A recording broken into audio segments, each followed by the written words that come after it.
Buonasera da Telecolor, nuova edizione di Sicilia 24, questi i titoli del giornale. Visita a Catania del ministro delle imprese Adolfo Urso, che in municipio ha incontrato il sindaco Trantino e i rappresentanti delle forze sociali e delle categorie produttive. Vogliamo segnare una nuova tappa di sviluppo e di crescita della città, ha detto il ministro. Posta sotto sequestro la fattoria Etna Park ad Acireale, il titolare Alfio Brancato, ritenuto esponente della clan Santa Paola Ercolano e referente della famiglia mafiosa di Aci Catena. Catania ha terminato lo sciopero dei netturbini, ma in città si continua a vivere l'incubo dei rifiuti. Il neoassessore Tomarchio, i responsabili delle inadempienze pagheranno, ma bisogna cambiare passo, dice. Le isole Eolie tra le mete preferite dei viaggiatori che scelgono la Sicilia, si allunga la stagione del turismo, prenotazioni sino al mese di novembre. B&B e case vacanza, occhio alle truffe, con l'estate arrivano i suggerimenti della polizia postale per evitare inganni e raggiri online.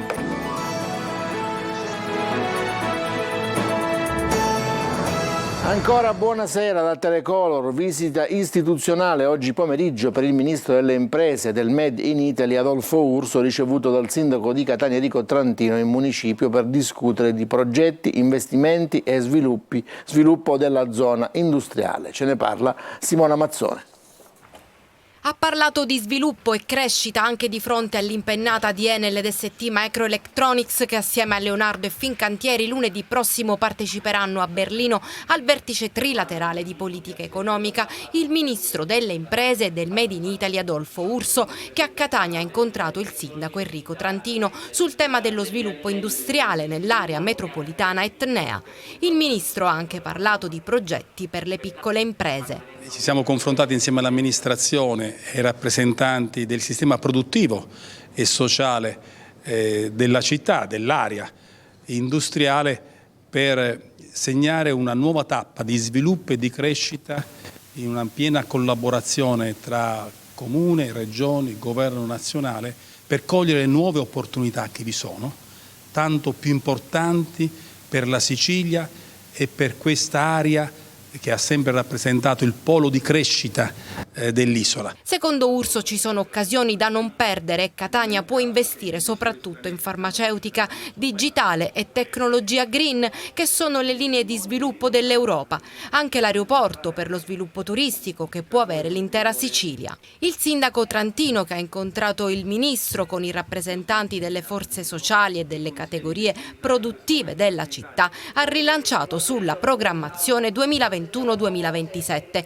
Quest'anno, secondo il primo cittadino, occorre piuttosto che destinare risorse a pioggia alla Regione che vengano assegnate per eseguire e realizzare quelle ipotesi progettuali che sono già concrete.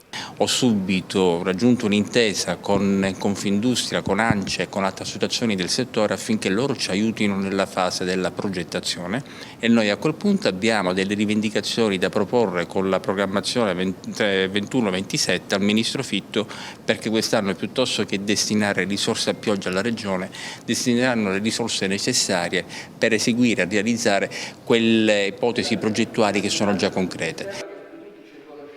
E si è tenuto oggi a Palermo il Pride 2023, il corteo dei manifestanti ha sfilato per le strade della città scandendo lo slogan "No alle guerre, sì al conflitto", che si oppone all'uso delle armi e rivendica l'importanza delle lotte democratiche per i diritti, l'uguaglianza, la giustizia sociale contro tutte le discriminazioni. La manifestazione è stata nel contempo oggetto di polemiche all'interno della maggioranza a causa della decisione della giunta del sindaco Roberto Lagalla di patrocinarla con un finanziamento. A prendere posizione è stata Carolina Varchi di Fratelli d'Italia, vice sindaco di Palermo, che ha preso le distanze dalla decisione di patrocinare il corteo del Pride, il quale sarebbe schierato apertamente contro il governo nazionale. Non è mancata la risposta del sindaco Roberto Lagalla, che ha invece dichiarato di voler interpretare non solo il sentimento di una coalizione, ma quello dell'intera città, essendo il garante dei diritti civili, delle libertà, della dignità delle persone.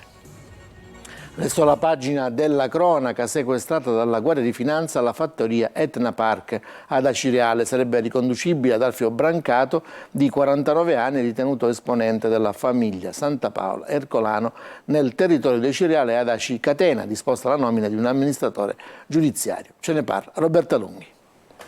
Lo scorso maggio era stato assolto per non avere commesso il fatto dal Tribunale di Catania nel processo abbreviato dell'inchiesta Odissea che l'8 giugno 2022, documentando la riorganizzazione sul territorio di Acireale e Aci Catena del gruppo Santa Paola Ercolano, aveva portato all'emissione di 18 arresti per associazione a delinquere di tipo mafioso, estorsioni, usura, detenzione di armi e traffico di sostanze stupefacenti. Per Alfio Brancato, 49 anni, arriva però un altro provvedimento che la Procura ritiene a lui riconducibile a seguito dell'attività di indagine della Guardia di Finanza di Acireale, che ha eseguito il sequestro preventivo della fattoria Etna Park ad Acireale per un valore di 300.000 euro, che esercita attività di organizzazione di eventi, grest estivo e fattoria didattica. Il legame con Brancato non sarebbe dovuto a intestazione di quote o attività lavorativa documentata, ma per il fatto che i proprietari risultano essere suoi familiari stretti. Di fatto il profilo criminale di Brancato ha condotto la Procura a identificarlo come una sorta di socio occulto, laddove i parenti che risultano proprietari del terreno e dei fabbricati in cui è stata realizzata la fattoria didattica potrebbero essere dei prestanome. Le molteplici vicende giudiziarie che hanno riguardato Brancato nell'ultimo trentennio, sottolinea la Procura, gli attribuirebbero addirittura un ruolo di referente della famiglia mafiosa nel territorio di Aci Catena. All'inizio degli anni 90 la prima condanna per furto e fino almeno al 2019 il filo conduttore caratterizzato da frequentazioni malavitose e commissione di delitti produttivi di profitti sotto l'egida del clan Santa Paola Ercolano. L'indagine delle Fiamme Gialle è scaturita nell'ambito di accertamenti in materia di reddito di cittadinanza. Durante le verifiche sarebbe emersa la disponibilità di beni per importi sproporzionati rispetto alla posizione reddituale e patrimoniale rilevata a diversi soggetti riconducibili all'alveo familiare di Brancato. Il provvedimento cautelare è stato emesso dalla sezione misure di prevenzione del Tribunale su richiesta della Procura etnea, che nel disporre il sequestro ha indicato l'affidamento del bene a un amministratore giudiziario. Catania di nuovo sommersa dai rifiuti. Lo sciopero degli operatori ecologici del consorzio Gema ha lasciato la città piena di spazzatura. Il nuovo assessore Salvo Tomarchio spiega che il comune chiederà i danni e parla della creazione delle nuove isole ecologiche come passaggio chiave per risolvere il problema. Avrà ripercussioni lo sciopero degli operatori del consorzio Gema che, impegnati in una controversa vertenza, hanno deciso di incrociare le braccia, lasciando il centro di Catania sommerso di rifiuti e sotto lo sguardo attonito dei turisti.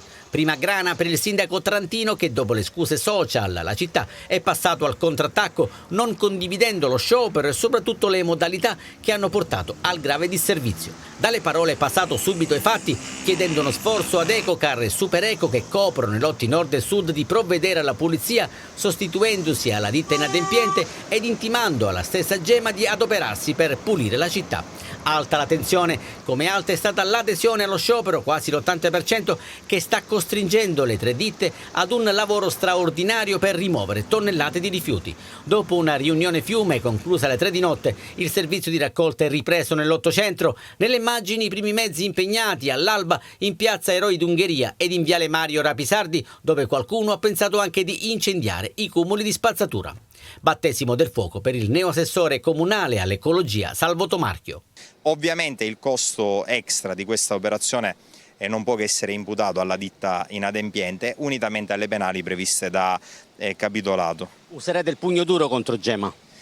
Ma guardi, non è una questione di pugno duro, cioè noi non vogliamo lanciare il segnale che siano arrivati gli sceriffi di Nottingham, perché non è questo l'obiettivo. L'obiettivo è avere una città normale. Risolta l'ennesima grana, si cerca di guardare avanti.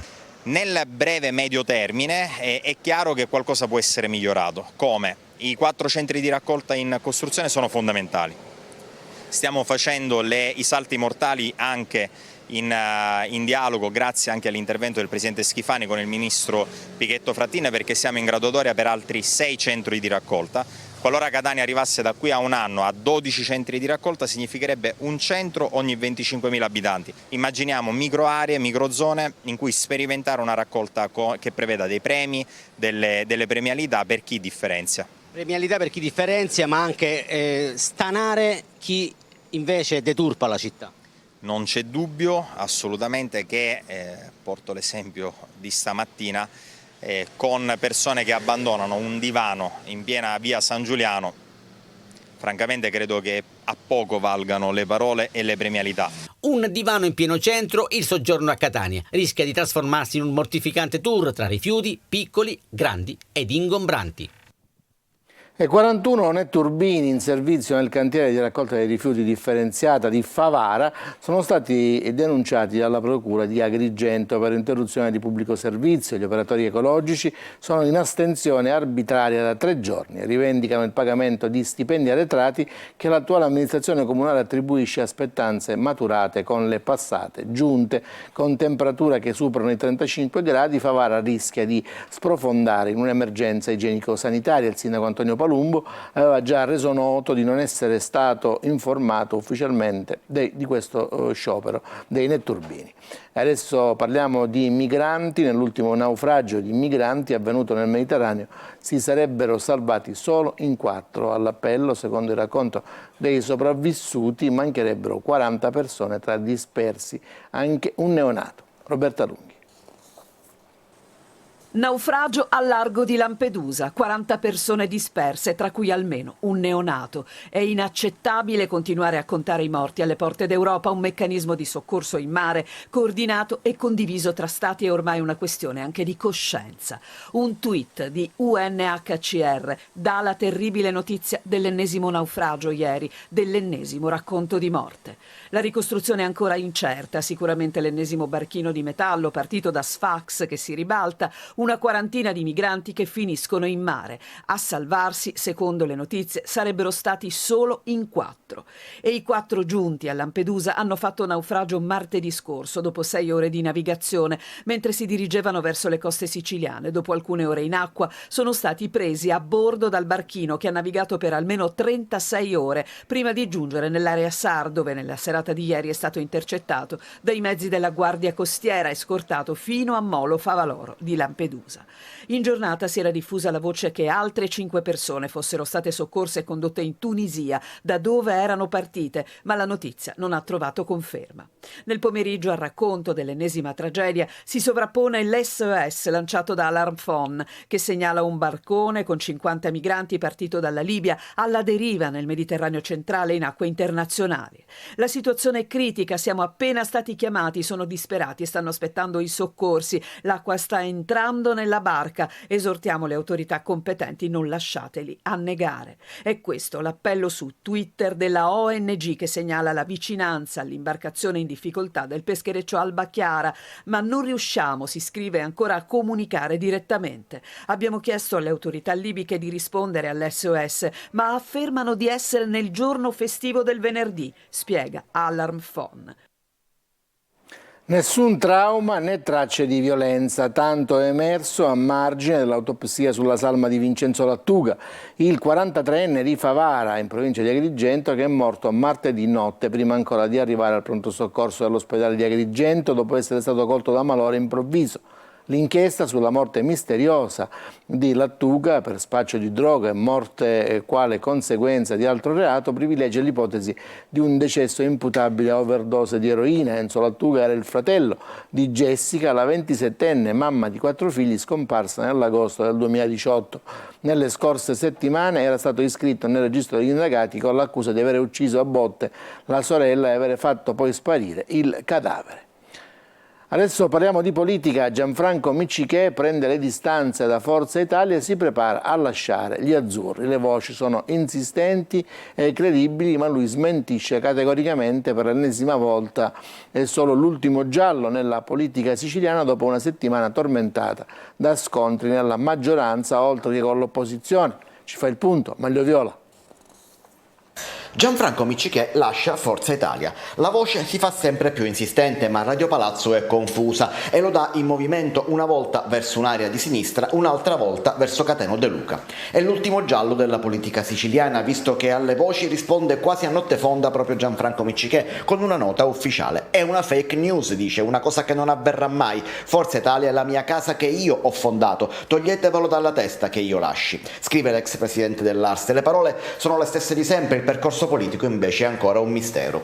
Dopo un paio di mesi di silenzio, Miccichè è tornato a parlare soltanto dopo la morte di Silvio Berlusconi. La riapparizione è stata la denuncia del GPS trovato sull'auto usata proprio da Miccichè. Qualcuno mi segue? Voglio sapere chi e perché, aveva detto senza mezzi termini l'ex coordinatore di Forza Italia, presentando denuncia alla polizia e interrogazioni.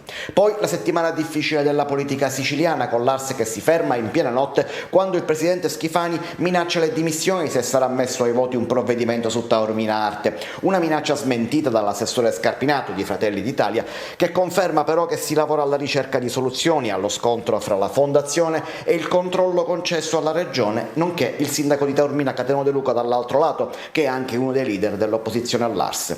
In questo clima, a rinvigorire le voci che girano da tempo, era stata la telefonata fra Cateno De Luca durante la diretta Facebook 2 giorni fa e proprio Gianfranco Miccichè, una telefonata nella quale l'ex presidente dell'Ars dava ragione al sindaco di Taormina in guerra aperta con Tao Arte. E allora io potete sapere tutti i 1500 che considero Cateno una persona intelligente. Io mi considero pure tale, una persona intelligente. In politica, specialmente qua in Sicilia, di persone intelligenti ne vedo veramente poche, e per cui il fatto che sia importante, utile e necessario che tra me e Cateno ci sia un rapporto è un fatto assolutamente utile alla Sicilia, alla nostra parte politica, a tutti voi che ci ascoltate, che ascoltate lui. Poi lui è un pazzo, ma è uno bravissimo, per questo non ci possono essere dubbi. Io, tutti quelli che mi chiedono sempre ma De Luca com'è? Dico pazzo come una scimmia, ma bravissimo.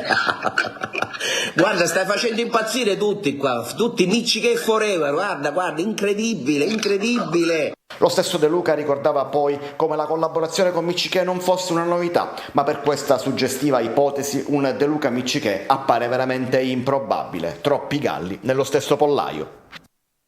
Ci fermiamo, c'è la pubblicità, torniamo subito dopo.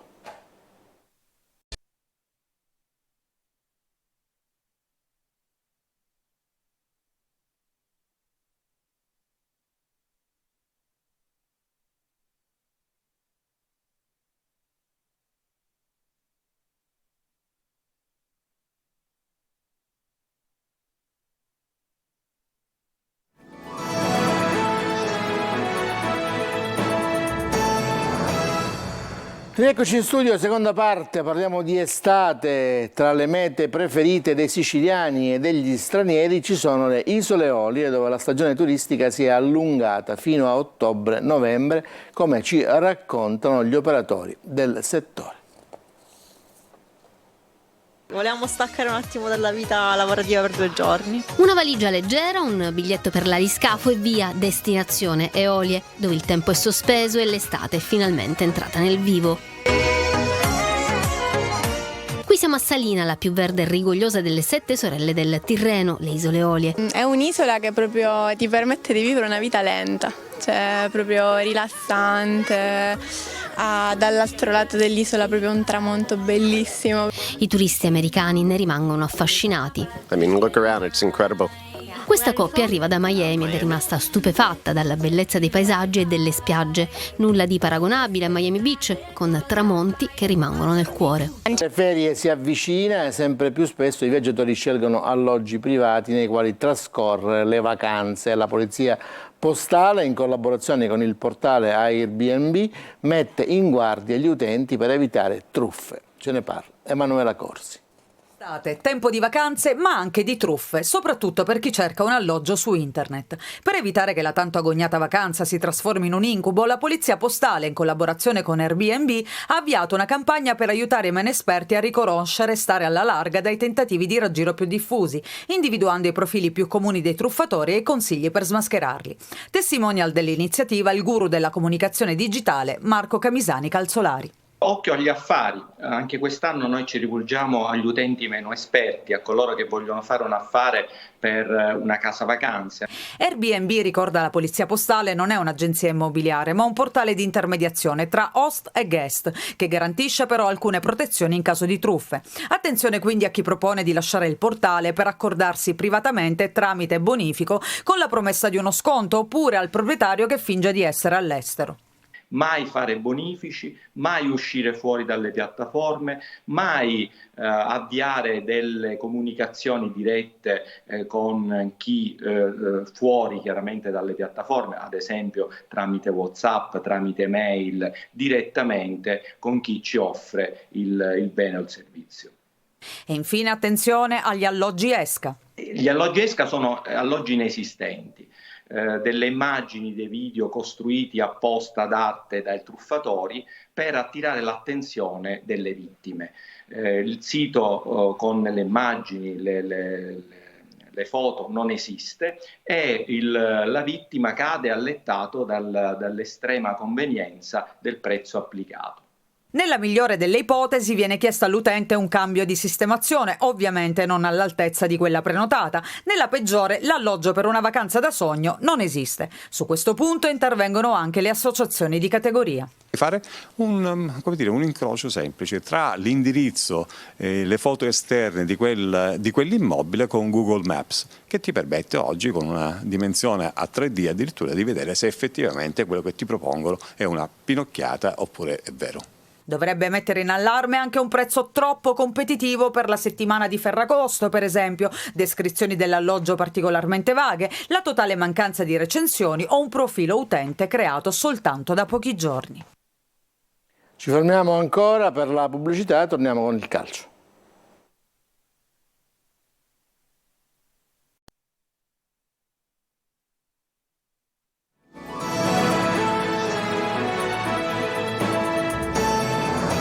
Rieccoci in studio, parliamo di calcio perché a Palermo si è svolta la prima festa del calcio siciliano. Soddisfatto il presidente del comitato regionale della FIGC, Sandro Morgana, che ha detto è stato il coronamento di una stagione straordinaria. Triolo. Grazie. La prima festa del calcio siciliano è stato un evento per celebrare tutti i club della Sicilia. La manifestazione, ideata ed organizzata dal Comitato regionale Sicilia della Lega Nazionale Dilettanti, presieduto da Sandro Morgana, ha avuto come palcoscenico la Sala Rossa della sede federale di Ficarazzi, gremita dalla presenza dei vertici del Comitato regionale Sicilia, oltre che dai presidenti, dirigenti, tecnici e giocatori delle società isolane. A condurre l'evento la giornalista Nadia Lamalfa, affiancata dal comico palermitano Sasà Salvaggio, che ha proposto il meglio dei suoi sketch tra risate, ironia, barzellette e tanto divertimento. Nel corso dello spettacolo sono state premiate tutte le squadre risultate vittoriose dall'eccellenza alla seconda categoria fino ai campionati giovanili, al calcio al 5, al calcio femminile e al campionato regionale e-sports. Inoltre sono stati premiati i ragazzi e lo staff della rappresentativa Under 19 di calcio a 5, campioni d'Italia nell'ultimo torneo delle regioni. Premi speciali sono stati quelli al miglior giocatore della stagione Antonino Carbonaro, capocannoniere dell'eccellenza con la maglia della Leonzio, miglior allenatore Nicolò Terranova, vincitore del girone A dell'eccellenza sulla panchina dell'Acracas. Il premio come migliore arbitro è andato a Davide Patti della sezione di Palermo. È stata veramente la naturale chiusura di una stagione meravigliosa, di una stagione nella quale abbiamo veramente detto che per la prima volta dopo l'esperienza del Covid abbiamo ripreso senza nessuna preoccupazione, senza nessuna paura, e quindi c'è stata una grande risposta delle società in senso di partecipazione ma anche in senso tecnico sportivo, perché sono stati campionati di grande intensità sotto il profilo sportivo. Hanno avuto qualche problema, lo dico sempre, non me lo nascondo, tuttavia prevale il fatto che c'è stata una partecipazione di grande importanza. È già finito, grazie per l'attenzione a tutti, buona serata.